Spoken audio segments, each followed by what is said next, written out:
گا کہ آپ کی زندگی میں سب سے امپورٹنٹ چیز کیا ہے. What's the most important thing in your life. 1967 میں جیسا کہ آپ دیکھ رہے ہیں 86% نے ٹیک کیا to develop a meaningful philosophy of life میں. اب یہ جو سروے ہوتا ہے نا, اس میں ملٹیپل آپشن بھی سلیکٹ کر سکتے ہیں. مثال کے طور پہ ایک بندہ ہے, اس نے اس پہ بھی ٹک کیا ہوگا, اس نے ویری ویل آف فائنینشلی پہ بھی ٹک کیا ہوگا, تو اس کے مطابق یہ پرسنٹ آئی ہوئی ہے. 86% کا مطلب ہے 9 آؤٹ آف 10 تقریباً. یعنی اگر 10 لوگ ہیں نا, ان سے پوچھا کہ آپ کے لیے زندگی میں سب سے امپورٹنٹ کیا ہے, تو ان میں سے 9 نے یہ آپشن سلیکٹ کی کہ میرے لیے ایک با مقصد زندگی سب سے امپورٹنٹ. اور صرف 4 آؤٹ آف 10 نے پہلا آپشن سلیکٹ کیا کہ میرے لیے زندگی میں سب سے امپورٹنٹ ہے پیسہ. 2005 میں کتنا شفٹ ہوا مائنڈ سیٹ. 7 آؤٹ آف 10 کہہ رہے ہیں کہ پیسہ امپورٹنٹ ہے, اور 5 آؤٹ آف 10 کہہ رہے ہیں کہ میننگ فل فلاسفی میرے لیے ابھی بھی امپورٹنٹ ہے. اب 2020 میں وہ کنڈکٹ کرائیں گے تو بہت زیادہ سچویشن مختلف ہوگی. میرے تو خیال میں 9 آؤٹ آف 10 کہے گا پیسہ, اور 1 آؤٹ آف 10 کہے گا با مقصد زندگی. کیونکہ با مقصد زندگی ایک سبجیکٹ نہیں, مورل ویلیوز ایک سبجیکٹ نہیں رہا آج کے دور میں. آپ ہماری کنورسیشن سن لیں, ہماری کنورسیشن میں کبھی بھی میننگ فل باتیں نہیں ہوتی. یا گیجٹس کی باتیں ہوتی ہیں, یا لڑکیوں کی باتیں ہوتی ہیں, یا یونیورسٹی میں ہلے گلے کی باتیں ہوتی ہیں, یا یہ باتیں ہوتی ہیں کہ آج کل عاصم اظہر بڑا ہٹ ہو رہا ہے, یا عاطف اسلم بڑا ہٹ ہو رہا ہے, یا یہ باتیں ہوتی ہیں کہ گاڑیوں کی باتیں, گیجٹس کی باتیں وغیرہ وغیرہ. کہیں پہ میننگ فل ڈسکشن نہیں ہے. کہ کوئی علامہ اقبال کی پوئٹری, اس کو تو ویسے ہی لوزر سمجھا آتا ہے آج کل جو علامہ اقبال کا نام لے, یا کوئی وزڈم کی باتیں ہو رہی ہوں, ہائر لیول وزڈم کی باتیں ہو رہی ہوں, یا کوئی ایسی ٹیکنالوجی کی یا سائنٹیفک ریسرچ کی باتیں ہو رہی ہوں, یا کوئی دین کی بات ہو رہی ہوں. ٹھیک ہے, بڑا مشکل آج میں ایسا محسوس ہوتا ہے. دس شوز کہ ہیومینٹی نے کتنا بڑا شفٹ مارا ہے, اس کے مائنڈ سیٹ نے کتنا بڑا شفٹ مارا ہے. Way after year after year ہمیں برین واش کیا گیا ہماری جنریشن کو کہ پیسہ جو ہے وہ کامیابی ہے. اور آج ہماری جنریشن برین واشڈ ہے اس حوالے سے. ہمارے ہیروز آج سے 100 سال پہلے کے ہیروز کون تھے؟ پوئٹس, فلاسفرز اور انٹلیکچوئلز یا ریلیجس طبقہ. آج کے جنریشن کے ہیروز کون ہیں؟ ایلون مسک, بل گیٹس, ٹھیک ہے, امیر بندہ جس کے پاس پیسہ ہے, جیف بیسوس.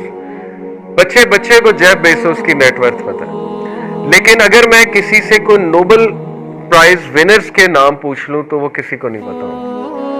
اگر میں کسی سے آج کے فلاسفرز کے نام پوچھ لوں تو وہ کسی کو نہیں پتا ہوں گے. بیسٹ رائٹرز کے نام پوچھ لوں کہ اچھا بیسٹ سیلف ہیلپ رائٹر کون ہے, آج کل سائیکالوجسٹ میں کیا ڈسکشن چل رہی ہے, ہیپینس کے بارے میں کیا ڈسکشن ہے, کیا نیریٹو ہے. یہ سبجیکٹ ہی نہیں ہے ہماری یوتھ.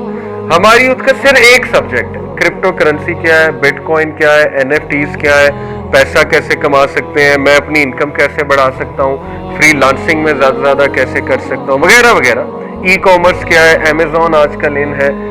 حرج کوئی نہیں ہے, میں اس کو کنڈیم نہیں کر رہا, لیکن ڈسکشن ہی جب یہ بن جائے اور مقصد ہی جب یہ بن جائے تو اس کا مطلب کہ ہم بہت ٹریک سے ہٹ چکے ہیں. اور ہمارے آئیڈیلز وہ لوگ ہیں جو پیسہ کمانے والے لوگ ہیں, جبکہ 100 سال پہلے ایسا نہیں تھا. قرآن مجید میں بھی ایک پیسہ کمانے والے کا نام ہے, بہت زیادہ پیسہ کمانے والے کا, قارون کا نام ہے. لیکن قارون کی تعریف کہیں نہیں ملے گی. آپ تعریف آپ کو یا حضرت سلیمان کی ملے گی, یا ذوالقرنین کی ملے گی, یا کنگ ڈیوڈ کی ملے گی, جو امیر ترین لوگ تھے لیکن ہمبل تھے اور ان کی پریفرنس ٹھیک تھی. اگر وہ پیسے والے تھے تو وہ پیسے کو صحیح استعمال کرتے تھے اور وہ صحیح فلسفی پہ زندگی بسر کر رہے تھے. تو صرف پیسے والے کی تعریف کرنا اور پیسے والے کو آئیڈیل بنا لینا, یہ اصل میں ہیومینٹی سب سے بڑا اس وقت ڈسیپشن کی طرف جا رہے ہیں. Big question, does money really make us happy? تو ایڈ ڈائنر کی ایک ریسرچ میں آپ کو کوٹ کرتا ہوں. اس نے کو ریلیشن دیکھا لائف سیٹسفیکشن اور انکم کے درمیان. لائف سیٹسفیکشن کو ڈیفائن کرنے کے نا سائیکالوجسٹ کے کچھ پیرامیٹرز ہوتے ہیں. آپ کو پتا دنیا کی ہیپیسٹ کنٹری کون ہے؟ کبھی ریسرچ کیا آپ نے اس میں؟ دنیا کی ہیپیسٹ کنٹری ڈینمارک.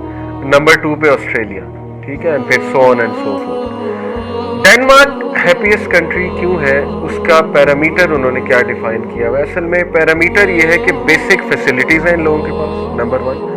نمبر 2, جو انکم ہے وہ بہت اچھی ہے,